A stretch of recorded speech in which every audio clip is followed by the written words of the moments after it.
¿qué significa el primer motor inmóvil aristotélico?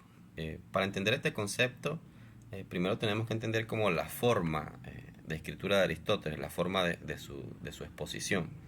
Él siempre habla como en forma crítica.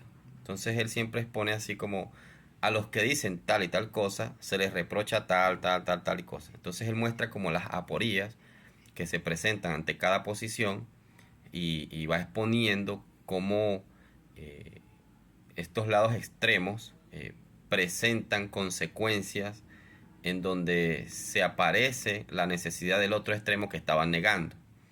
Aristóteles es un filósofo que suele ubicarse como en la mitad, como en el medio. Entonces, cuando Aristóteles está hablando, Aristóteles menciona lo del primer motor inmóvil en varias partes de la metafísica. Una de las partes donde lo menciona es, aquí lo tengo anotado, en el libro cuarto, en la parte 1012b, estoy leyendo de la traducción de Tomás Calvo, donde está exponiendo como esta idea de los que de esta discusión filosófica de los que hablaban del eterno movimiento y de la eterna inmovilidad.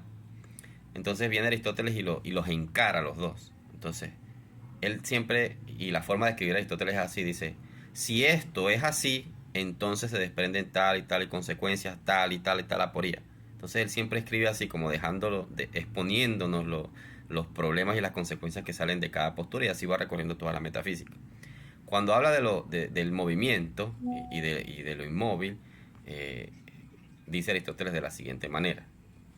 Dice, por otra parte, es evidente que no dicen verdad ni quienes afirman que todas las cosas están en reposo, ni quienes afirman que todas las cosas están en movimiento.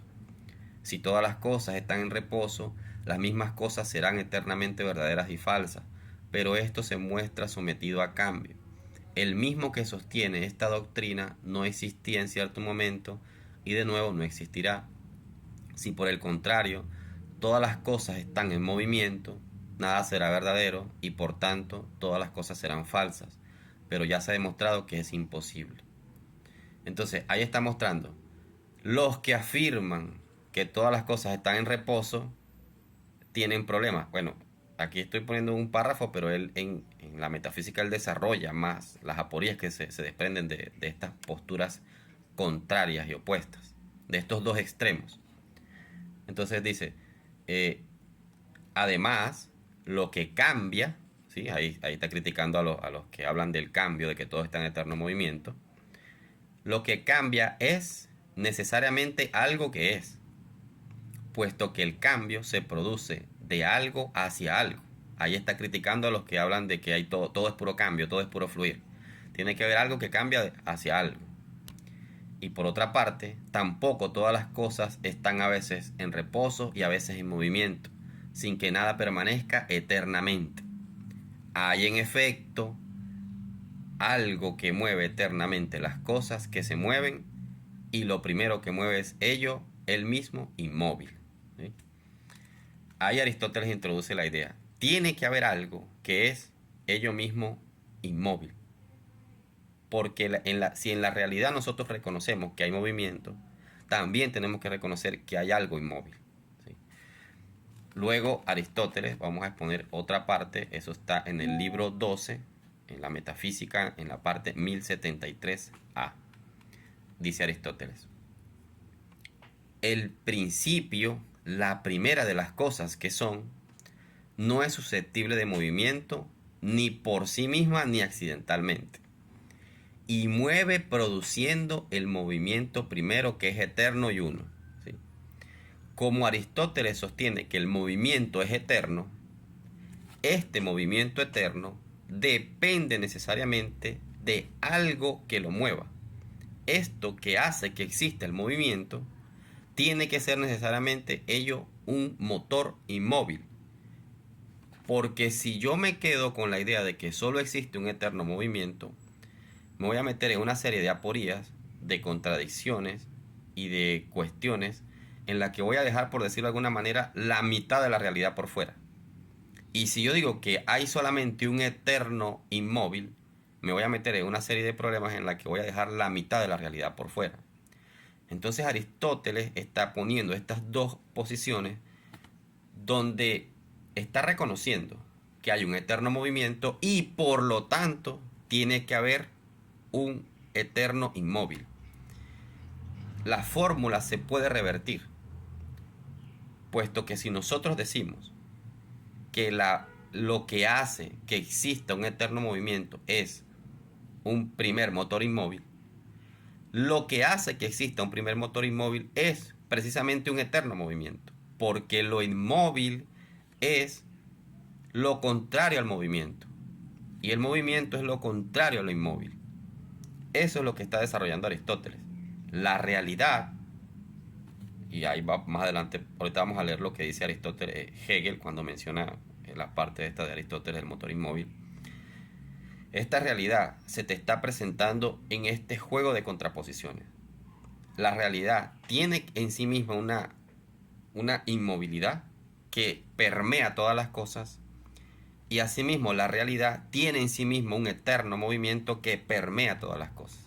Todas las cosas están, digamos en términos escolásticos, participando de estas dos realidades absolutas, universales, la eterna quietud y el eterno movimiento. Y es imposible desprendernos de uno de los dos lados. Siempre los vamos a necesitar. Tenemos que entender que cuando Aristóteles está hablando del primer motor inmóvil, se está poniendo en contraposición a los del bando de que dicen que solo hay eterno movimiento, de que todo es un eterno flujo de flujos y movimientos y movimientos. No, dice Aristóteles, es imposible pensar la realidad así. Tiene que haber algo, sustancialidad, tiene que haber algo que sea algo. Por eso es que dice, el movimiento es de algo que pasa algo. No hay un movimiento de movimientos de movimientos, no, hay algo que pasa algo. Por eso es que lo llama que es pura actualidad, porque Aristóteles está defendiendo la idea de sustancialidad, de que la realidad en sí misma es algo, es una sustancia. Y todas las cosas se permean de esta idea, de esta noción de que son algo que pasa algo, ¿sí? Eso es lo que Aristóteles está defendiendo con esta idea del primer motor inmóvil. Dice Aristóteles ahí más adelante, luego lo primero que mueve, siendo inmóvil, es uno en cuanto a la noción y también en cuanto al número. Y uno es también sin duda lo movido eternamente y sin interrupción. Por consiguiente, solo hay un universo. Este universo, esta realidad, tiene una quietud, tiene en sí mismo lo inmóvil, la inmovilidad que hace que todo tenga su sustancialidad, su ser, que haga que algo sea lo que es. Y esta realidad también es un eterno movimiento que hace que las cosas estén deviniendo y fluyendo. De eso está hablando Aristóteles cuando habla del primer motor inmóvil. Hegel hace mención a esta idea del primer motor aristotélico en la fenomenología del espíritu, en el famoso prólogo. Expone Hegel un pequeño párrafo. Vamos a leer ahí este pequeño párrafo donde Hegel habla de esto. Dice Hegel, sin embargo, del mismo modo como el mismo Aristóteles determina la naturaleza como el obrar con arreglo a un fin, ¿sí? La naturaleza, la realidad, toda la realidad está siendo permeada hacia este fin, hacia esta idea de que hay sustancialidad en la realidad.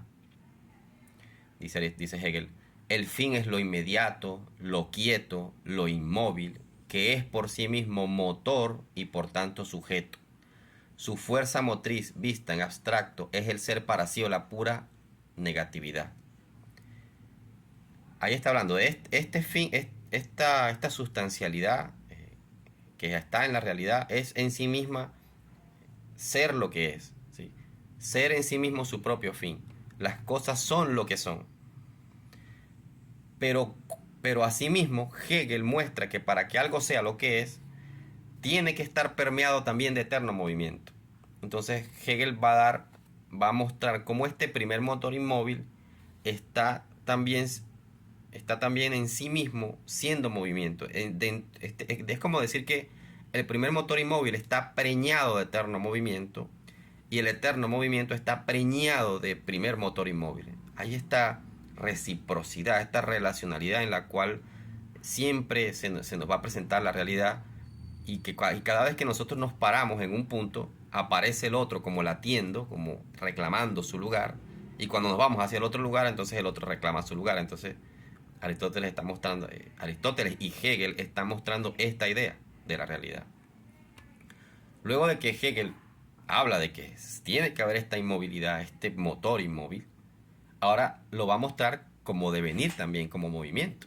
El resultado es lo mismo que el comienzo, simplemente porque el comienzo es fin. O en otras palabras, lo real, mire que estamos hablando de la realidad, es lo mismo que su concepto, simplemente porque lo inmediato en cuanto a fin lleva en sí el sí mismo o la realidad pura.